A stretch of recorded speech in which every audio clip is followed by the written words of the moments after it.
Pode se sentar. A graça e a paz, meus irmãos. Tudo bem com vocês? Tenho certeza que sim. Vocês estão sendo passados a limpo? Glória a Deus. É isso que o Senhor faz conosco, né? Faz nova todas as coisas, e caminhar com o Senhor é de fé em fé, de glória em glória, até ser dia perfeito. Então, até aquele grande dia que nós estaremos diante dele, o virmos face a face, finalmente sermos como ele é, nós vamos caminhando na direção dele. Amém? Que bom que a hora está adiantada, mas você veio disposto a se assentar aos pés do Mestre. Então, vamos juntos. Eu queria deixar no coração de vocês uma palavra sobre as portas que precisamos fechar. Eu tenho certeza que o Senhor tem falado poderosamente. Eu estava lá no gabinete ouvindo a doutora Tânia Tereza. Que palavra assertiva, que despertamento para nós, para nos tirar da acomodação e entender de fato que estar em Cristo, ser nova criatura, é uma jornada de aperfeiçoamento, de santificação, e que a gente não pode ficar estacionado, né? E para isso a gente precisa de fechar algumas portas. O Senhor preparou o banquete, pôs a mesa e nos convidou. Mas nós precisamos de aceitar o convite, caminhar até a mesa, nos assentar com Ele. E muitas vezes a gente deixa as portas que a gente deveria fechar abertas. Lá em Efésios no capítulo 4, no verso 27. Não deis lugar ao diabo. O apóstolo Paulo, escrevendo à igreja em Éfeso, ele está falando no imperativo, ele não está sugerindo, ele está falando no imperativo. Da mesma forma que quando ele está falando aos Efésios, no capítulo 5, ele fala, enchei-vos do Espírito. Aqui ele está falando, não deis lugar ao diabo. Essa é uma menção direta para nós que cremos, para a igreja em Éfeso, há centenas de anos, e para nós agora, no século 21. E a palavra lugar, no original grego, é topos, que também pode ser traduzida como espaço, território e oportunidade. Então, não dê espaço para o diabo. Não dê território para o diabo. Não dê oportunidade para o diabo. E como isso acontece, Helena? Com portas que ficam abertas. Há um tempo atrás, nos Estados Unidos, pegaram um serial killer. Ele matou em série várias pessoas nas suas próprias casas. E perguntaram para ele qual que foi a motivação do crime. Por que você decidiu? Foi aleatório, porque normalmente o serial killer, ele tem um padrão. E esse padrão é que ele matava da mesma maneira as pessoas dentro das suas casas. E aí perguntaram para ele, e ele falou, a porta estava destrancada, eu entrei. Em algumas cidades nos Estados Unidos, é muito comum as pessoas não trancarem a porta. Hoje as coisas já têm mudado um pouco por lá. Mas há alguns anos atrás, elas saíam de casa com a tranquilidade que ninguém ia mexer nas coisas delas. Então, só fechava a porta, não trancava a porta, como nós temos esse hábito aqui no Brasil. E aquele serial killer falou, eu achei a porta aberta. E muitas vezes Satanás faz a mesma coisa com a gente. Eu achei a porta aberta. Então, vamos entender quais são essas portas. A primeira delas que eu queria compartilhar com vocês é portas abertas pelo pecado não confessado. É tão interessante quando Deus vai fazendo as coisas, né? Eu estava ouvindo a pastora Tânia Tereza e pensando, aí, Senhor, olha o que o Senhor está falando. Em verdade te digo. A primeira porta que precisa ser fechada é o pecado não confessado. 1 João 1,9 diz, se confessarmos os nossos pecados, Ele é fiel e justo para nos perdoar os pecados e nos purificar de toda injustiça. Quando nós pecamos e não confessamos ou justificamos o nosso pecado, nós estamos deixando uma porta aberta para a atuação maligna. O pecado não confessado cria legalidade para a atuação do mal. Talvez a gente, normalmente quando a gente pensa em pecado não confessado, a gente imediatamente se liga naquelas coisas que são grosseiras, evidentes. Então a gente fala, não, eu não adulterei, não matei, não roubei. E a gente pensa que é só isso que aborrece a Deus. Vai lá nas obras das trevas, nas obras da carne, e você vai ver coisas ali que a gente pensa que está tudo bem. E lá está claro, os que praticam tais coisas não entrarão no reino de Deus. E ali está coisas simples como glutonaria, invejas, facções, dissensões. E a gente não reconhece isso como pecado.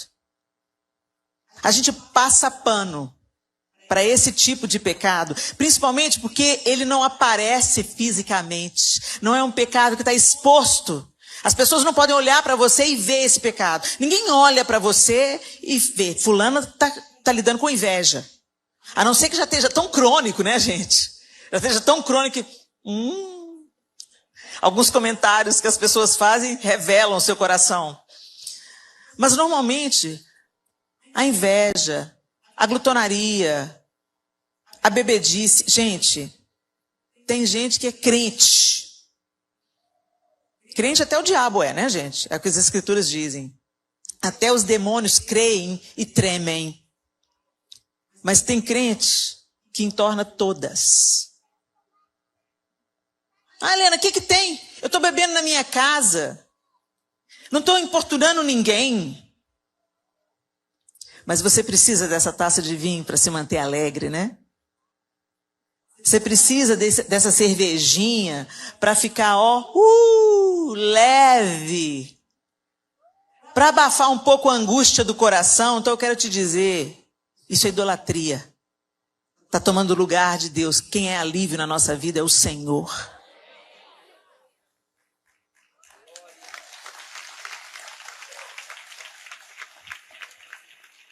E muitas vezes a gente banaliza essas coisas. Gente, eu não sei se eu tenho problema com alcoolismo. Tem pessoa que vai beber, não vai tirar ela do foco dela, não vai tirar ela do centro dela, ela não vai atrás da bebida como um remédio para sua angústia, ela toma uma taça de vinho e é a mesma coisa de tomar uma taça de água. Agora tem gente que basta uma taça para ficar totalmente dependente. Meus irmãos, nenhum vício é abrigo para a gente. Nem vício na bebida, nem vício na comida, nem vício da internet, nem vício em jogatina, jogo do tigrinho. Gente, a nossa esperança é o Senhor. E tudo que você tentar colocar no lugar do Senhor é idolatria. E o Senhor abomina a idolatria. Mas quantas vezes nós damos lugar ao diabo porque a gente não considera que esses pecados aborrecem a Deus? A inveja, estou sentindo aqui dentro de mim. A mentira, é só uma mentirinha. É para ficar confortável. É para eu não perder o emprego. É para eu não ser chamada de santarrona. E aí a gente começa a literalmente sentar na mesa de Satanás e negociar com ele.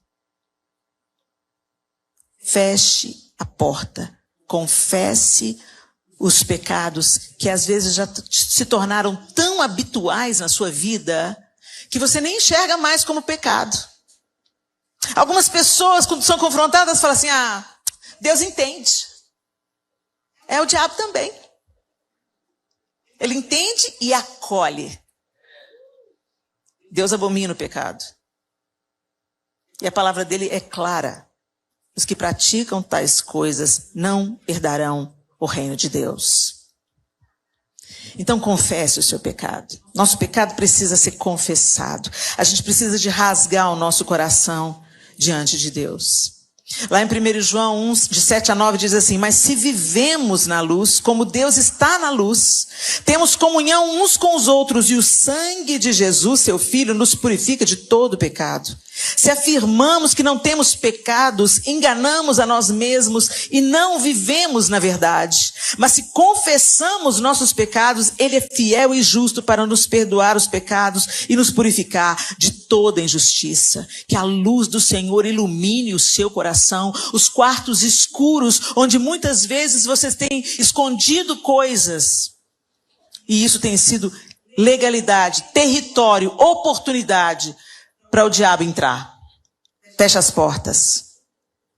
A próxima porta é a raiva mal resolvida. Ixi. Efésios 4, 26 e 27. E não pequem ao permitir que a ira os controle.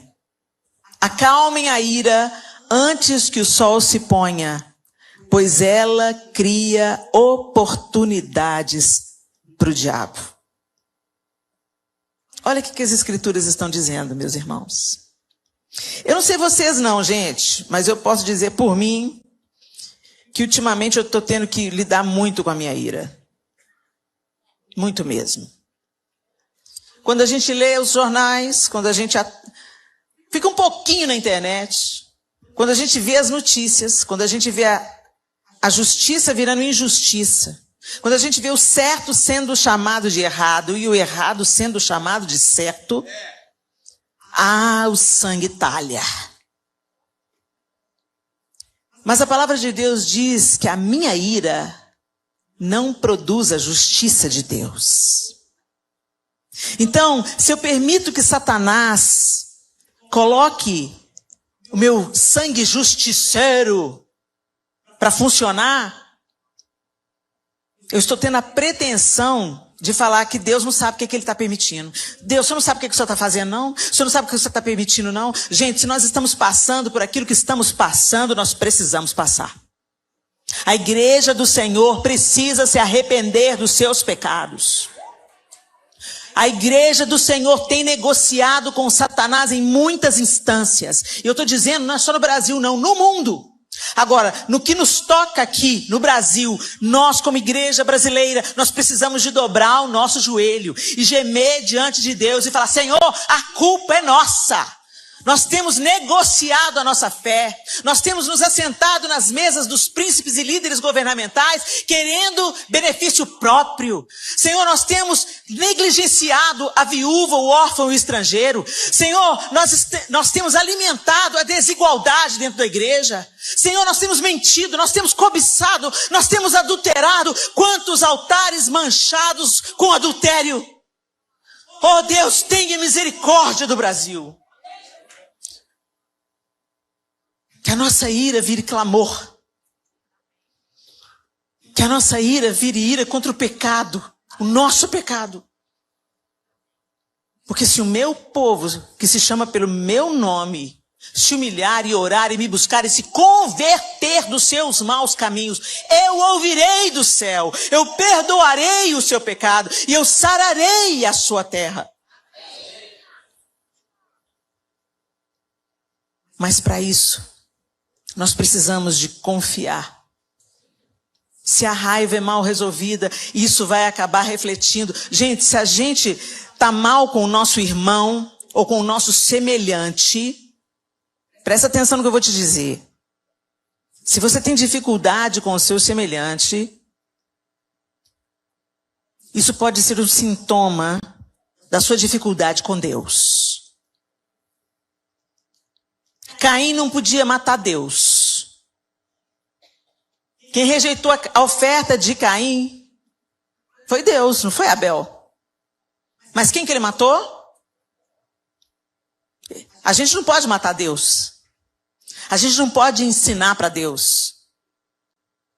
Então, quando a coisa fica ruim, a gente fica com raiva porque Deus não está fazendo nada. Nada do jeito que a gente quer, né? Nada do jeito que a gente gosta. E Deus não falou que vai fazer o que a gente quer, o que a gente gosta. É a nossa vontade que se submete a Ele. Nós nos moldamos a Ele, não o contrário. E aí quando Deus começa a mexer as peças de xadrez e nos tirar do lugar de conforto e nos conduzindo para o lugar do arrependimento, da mudança de direção, aí a gente briga com todo mundo. Sai da igreja. Culpa o pastor, culpa o irmão. Meus irmãos, resolvam. Deus fala claramente para Caim: eis que o pecado jaz à porta e cabe a você dominá-lo. O Senhor deu a dica para Caim. Eu fico imaginando se naquela hora que Deus chama Caim para uma conversa: Caim, por que se descaiu o seu semblante? Se ele tivesse ali falado com Deus: ô Senhor, eu estou triste, eu estou chateado, eu estou até bravo, porque eu dei minha oferta para o Senhor e o Senhor me rejeitou a minha oferta, mas o Senhor aceitou a oferta de Abel. Eu fico curiosa para saber qual seria o próximo passo, o que o Senhor ia falar. Ô Caim, é porque Abel me deu das suas primícias, você me deu do que sobrou.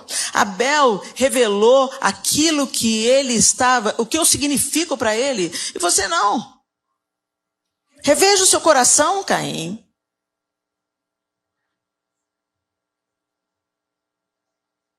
E muitas vezes, gente, é isso que a gente faz. A gente não resolve as nossas questões. Eu não fiz nada contra ele. Se quiser, é ele que vem pedir perdão. Resolva essa raiva diante de Deus. Senhor, olha, eu estou ofendida, eu estou ferida, eu estou sangrando, e eu preciso que o Senhor coloque um bálsamo aqui nessa ferida, que o Senhor feche essa ferida, porque eu preciso resolver essa questão. Gente, a gente pode dizer tudo o que a gente quiser para o nosso irmão, desde que a gente fale da mesma maneira que a gente gostaria de ouvir. Coloca maciez nessa voz. Coloca a verdade. Abre o seu coração e fala: olha, eu me senti ofendido, eu me senti ferido, eu me irei contra você.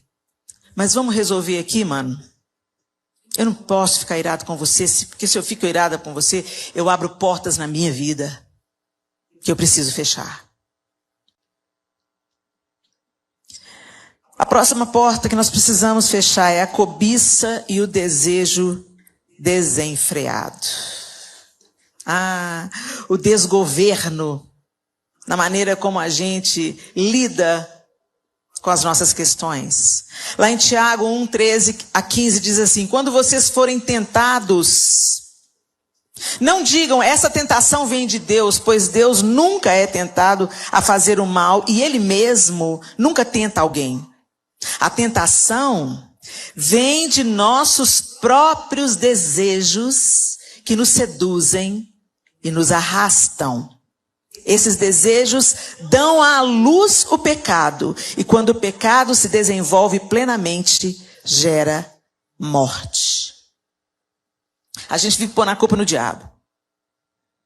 Mas o diabo usa o material que a gente dá para ele. O homem é tentado segundo a cobiça do próprio coração.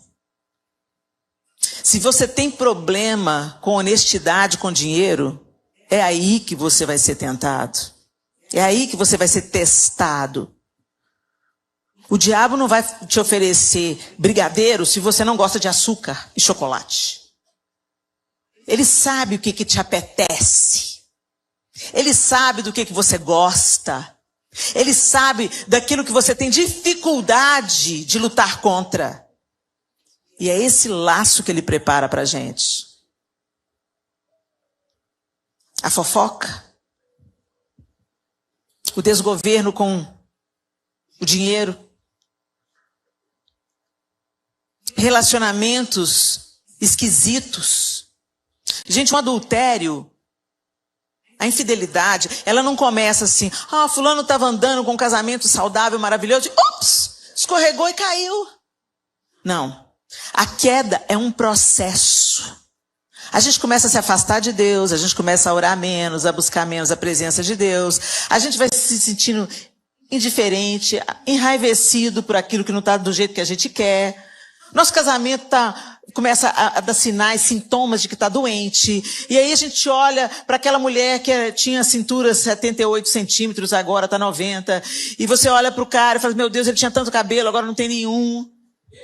E você começa a conferir e a comparar com o outro. Hoje nas redes sociais, nossa, mas o marido da fulana, nossa, mas a esposa do ciclano. É o seu marido, é a sua esposa, é para eles que você tem que olhar. É ele que você tem que valorizar. E se a minha esposa não é o que ela era, então investe nela, meu irmão. Investe, que hoje tem muito recurso. Enfia a mão no bolso, manda ela fazer o botox, o cabelo, comprar uma roupa nova, um banho de loja, uma clínica de dieta, faz alguma coisa. Se você quer provar do vinho da videira, cuide da videira. Não deixe as pragas tomar conta. E aí essas coisas vão acontecendo por causa do nosso desejo desenfreado. Então, todo adultério começa com um lenga-lenga, uma conversa fiada. Nossa, cortou o cabelo? Tá bonita. Uau, um elogio. O brucutu que está em casa tem 5 anos que não fala nada com você. Cortei. Aí você pensa, ele notou. Quando você pensa que não, a mulher está se arrumando para o cara que elogiou ela. Daqui a pouco tem uma conexão emocional. Ah, eu estou vivendo um problema. Fulano é meu amigo. Eu vou conversar com ele. Deixa eu te dizer uma coisa. Os meus amigos homens são amigos do meu marido. Por isso são meus amigos. Eu não tenho uma amizade exclusiva com um outro homem que não o meu marido. Ele é o meu melhor amigo. É a ele que eu confidencio meus segredos. Mas a gente abre essas oportunidades, gente. Essa conexão emocional. Quando você pensa que não. Cama. E a desgraça está feita. Os desejos desgovernados, a nossa cobiça, a falta de freio. Não deixa para frear, gente, quando já está quase batendo, não.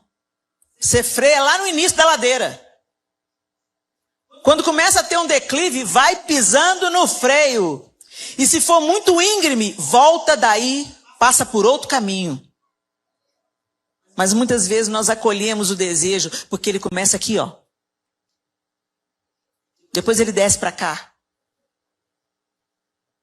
Depois.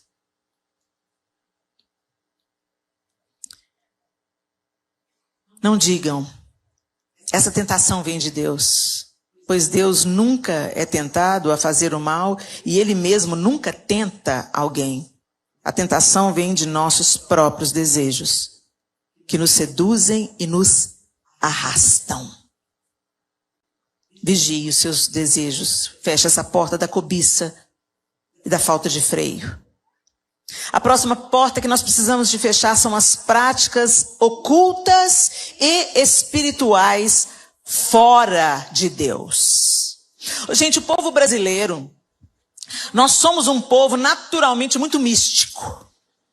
A gente é uma junção de religiões, uma junção de hábitos. Então, por exemplo, tem muitas religiões que toleram outras. Por exemplo, no catolicismo tem os santos.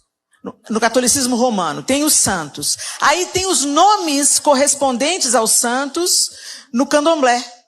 Os mesmos santos que estão na igreja católica também estão no candomblé. E eles comunicam sobre isso de uma boa.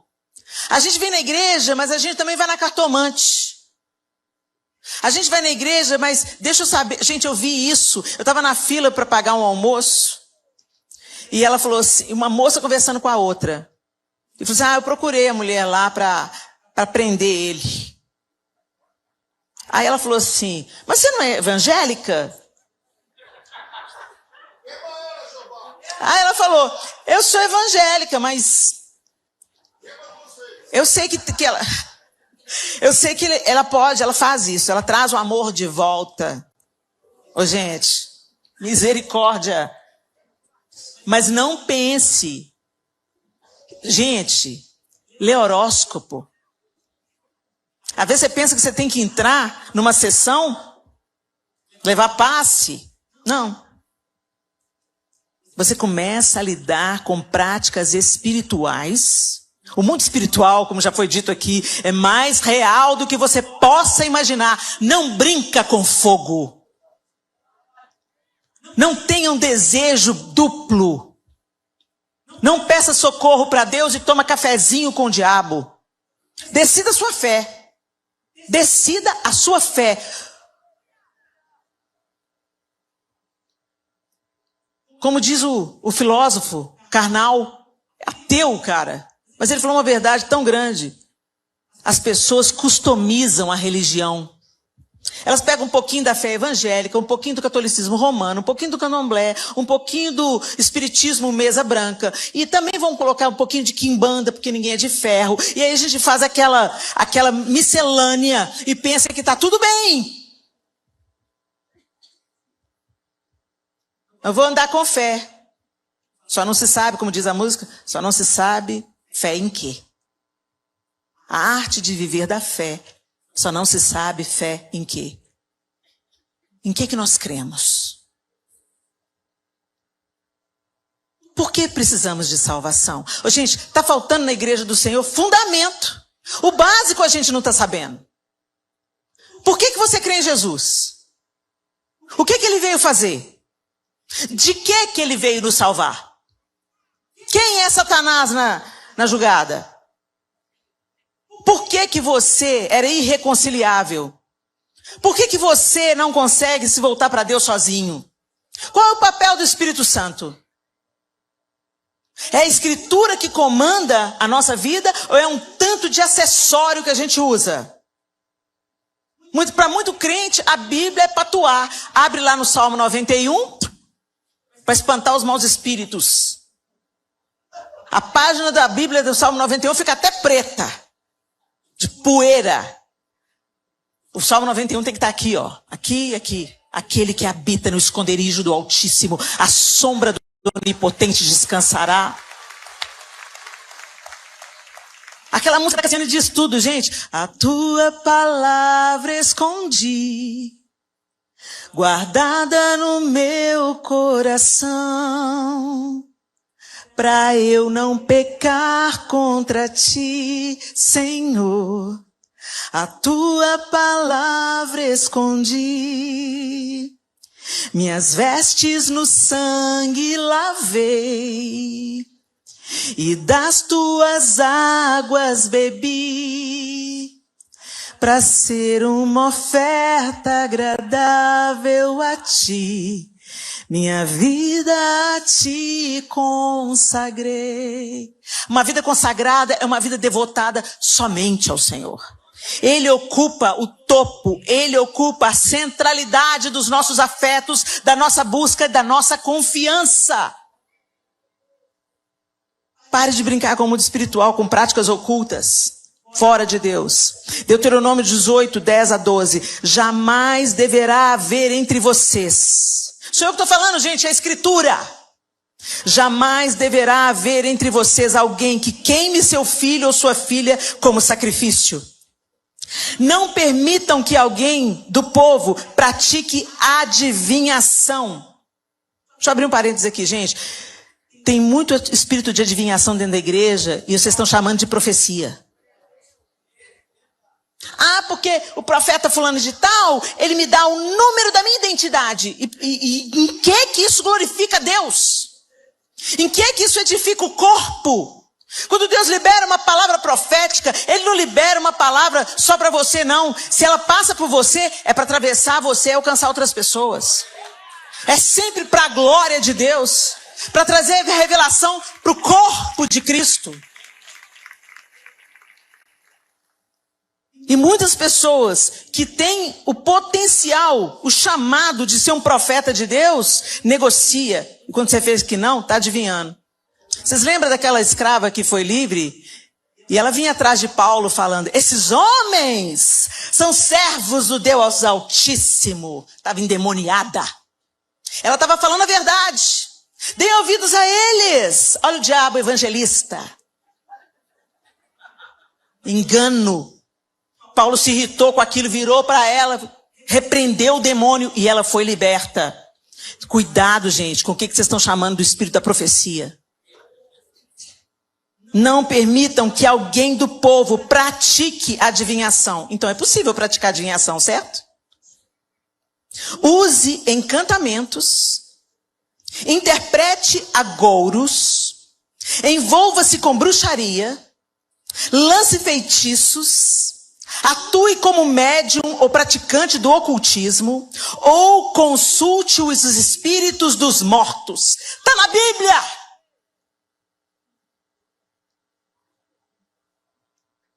É justamente... Quem pratica tais coisas é detestável ao Senhor.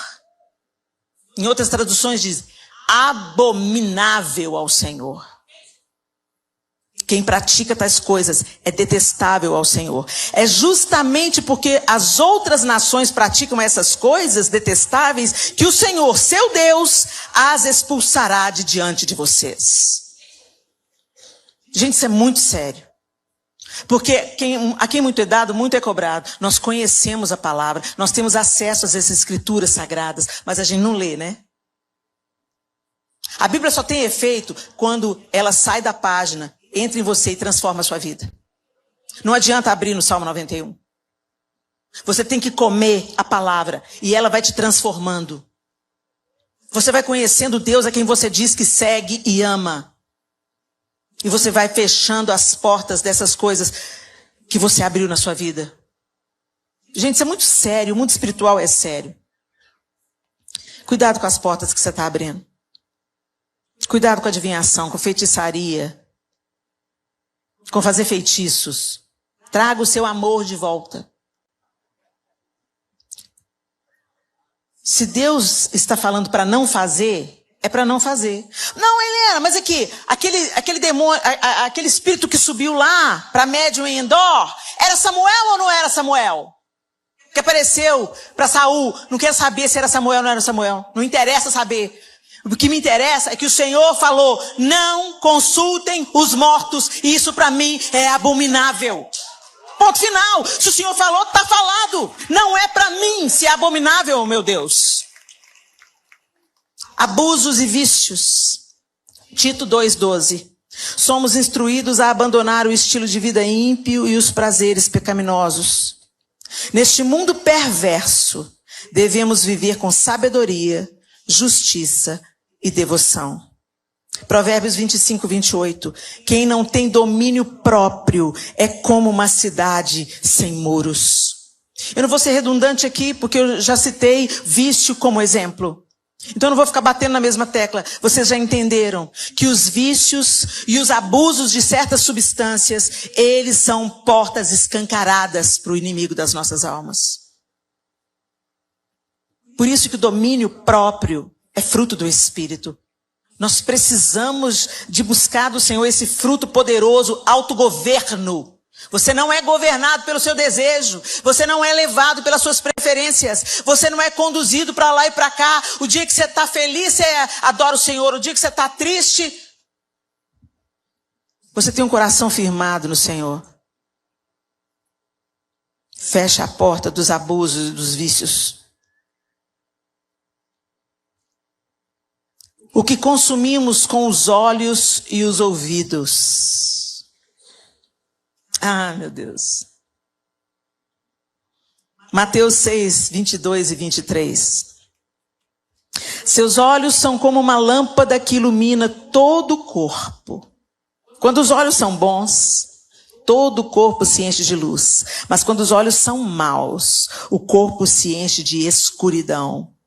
E se a luz que há em vocês é, na verdade, escuridão, como é profunda essa escuridão. Gente, o que nós temos colocado para dentro dos nossos olhos? Dentro dos nossos ouvidos?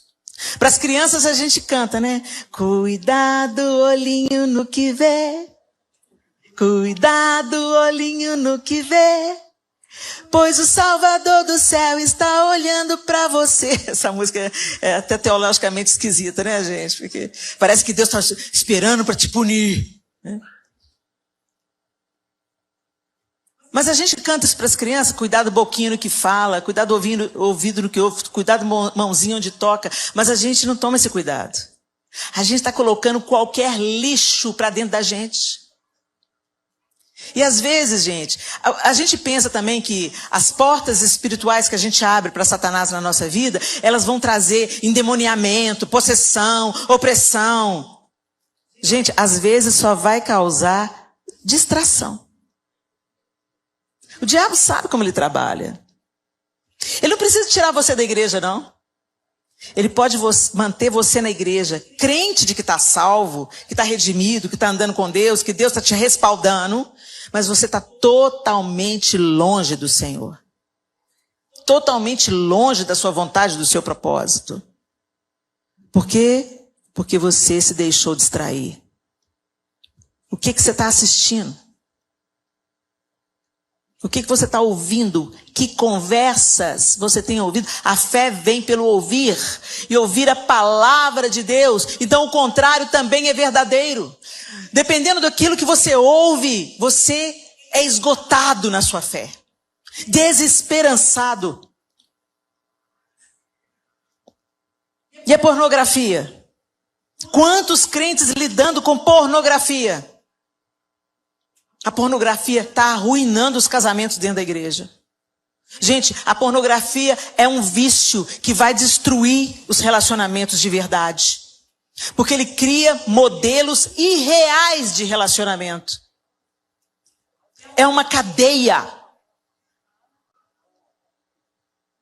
E tem aprisionado muitos homens, e pasmem, mulheres também. Toda impiedade, você pensa, não, eu tenho mais de 18 anos. Não coloque a corrupção diante dos seus olhos. Não abrace a pornografia. Feche essa porta em nome de Jesus. E a última porta. Palavras e maldições. A boca fala do quê? O coração está cheio. Quantas portas nós abrimos com a nossa boca? O que a palavra diz sobre isso? Provérbios 18:7. A boca do tolo é sua ruína. Ele cai na armadilha dos próprios lábios. Provérbios 18:21. A língua tem poder para trazer morte ou vida. Quem gosta de falar, arcará com as consequências. 1 de Pedro 3:10. Pois, se quiser desfrutar a vida e ver muitos dias felizes, refreia a língua de falar maldades e os lábios de dizerem mentiras. Quantas portas nós abrimos com a mentirinha? Quantas portas nós abrimos com a bajulação? Às vezes você não gosta de uma pessoa, mas você fica babando. Falsidade. Palavras hipócritas. Fofoca. Ah, mas eu não fofoco. Eu só acesso o site. Quando você assenta na mesa, você está se tornando co-participante. Quando você clica no botãozinho, você está financiando os sites de fofoca gospel. Não pense que isso vai ficar impune. Que isso não vai abrir fendas. Que isso não vai destruir você. O Senhor estava falando sério. Não se assente na roda dos escarnecedores. Você vê lá uma manchete sensacionalista e você fica, deixa eu ler.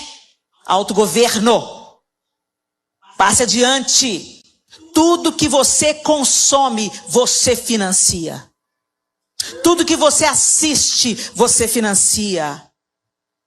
Tudo que você compra, roupa, você financia. Se você quiser desfrutar a vida, é o que Pedro está dizendo na sua primeira carta, e ver muitos dias felizes, refreie a língua. Refreie a língua. Às vezes, a mentira, né, é acolhida por um bom motivo. Eu me lembro de uma história, já estou terminando. Eu me lembro de uma história de duas famílias que viviam lado a lado. Uma família cristã, a outra família não. E a família de lá tinha uma cachorrinha, a Bolinha. E a Bolinha passava debaixo da cerca e vinha para a casa dos crentes. Ia lá e futucava no jardim dos crentes. A Bolinha era inconveniente. Aí, sai Bolinha, sai Bolinha. A Bolinha voltava para o outro lote. E assim aconteceu algumas vezes. E o dono daquela casa se aborreceu. Pegou uma pedra um dia para assustar a Bolinha. E mandou a pedra. A pedra caiu na cabeça da cachorrinha. E ela morreu instantaneamente. Aquele irmão ficou devastado. Não era isso que ele queria. Foi um acidente. Mas o que ele fez? Foi lá e explicou para o dono da Bolinha? Não, enterrou a Bolinha. Os dias se passaram e tá vendo o vizinho. Bolinha, Bolinha. Vem cá, Bolinha. E ó, calado. O crente calado. Passou os dias. As pessoas esqueceram, pararam de chamar a Bolinha. Acreditaram que ela tinha fugido. Aí o irmão está na igreja. Aí manifesta um demônio. Aí ele vai expulsar o demônio. Você vai sair em nome... Antes dele falar Jesus, o demônio virou para ele e falou assim, eu sei onde está a Bolinha. É engraçado, né? Mas o que eu quero dizer com essa história? O diabo está de olho em você. Não dê oportunidade, não dê território, fale a verdade, caminhe na verdade, custe o que custar. É melhor você ficar vermelho por um instante do que ficar amarelo pro resto da sua vida. É melhor você romper com Satanás do que tomar café com ele. Feche essas portas em nome de Jesus. Fique de pé no seu lugar. Segura na mão do irmão que está do seu lado.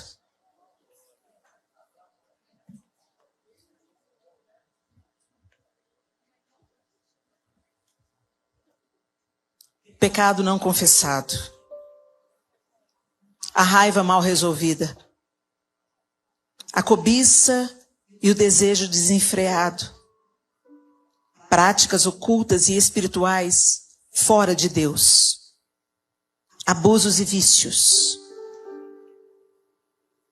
o que colocamos diante dos olhos e nos ouvidos, palavras e maldições. É tempo de fechar essas portas. Talvez uma só está aberta, mas ele só precisa de uma. E é tempo de nós resolvermos, meus irmãos. O Senhor já fez tudo o que ele podia fazer. Ele já enviou Jesus, ele enviou o Espírito Santo para nos capacitar. Ele nos cobriu de autoridade. Nós temos acesso às Escrituras para conhecer quem é Deus. Ou seja, nós não temos desculpas. E nós precisamos de nos arrepender da preguiça, da negligência, no estudo das Escrituras, na comunhão com Deus. Nós precisamos nos achegar para a gente conhecer os atributos de Deus de perto. Reconhecer que Ele é todo-poderoso, onipresente, onipotente, onisciente, autossuficiente, autoexistente. Ele não precisava de nós para nada. Deus não nos fez porque Ele precisava de um relacionamento. Ele já tinha um relacionamento pleno, completo na Trindade. Deus nos fez porque quis fazer. Quis nos criar. Que grande privilégio. E quando nós tomamos a decisão e rompemos a aliança com Ele, saímos do jardim. Mas Jesus abriu o caminho de novo. Então pega a chave de casa e volta. Muitos estão na igreja, desviados. Estão na igreja, com as portas escancaradas para Satanás. E ainda culpam Deus. O Senhor não está me protegendo? O Senhor não está provendo?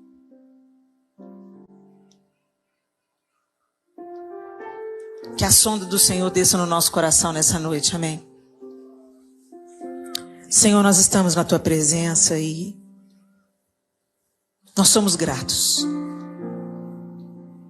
Gratos porque o Senhor corrige o filho a quem ama e açoita a todo aquele que o Senhor quer bem. Sonda o nosso coração, Deus. Perdoa-nos e ajuda-nos a fazer o que nós podemos fazer. O Senhor já fez tudo e nós recebemos com toda gratidão. Agora precisamos de nos posicionarmos e fecharmos as portas que estão abertas, que estão destrancadas, a fim de que não sejamos mortos pelo nosso inimigo. Ouve o nosso clamor, Senhor. E que tudo aquilo que a gente aprendeu hoje não seja apenas mais um congresso, mais uma palavra, mas que gere em nós uma nova mentalidade. E que essa nova mentalidade gere em nós novas decisões, novas escolhas, uma santa maneira de viver em obediência ao Senhor. O Senhor é a porta, o Senhor é o caminho, e é por ela que nós queremos passar. Em teu nome, amém. Deus abençoe vocês, meus irmãos.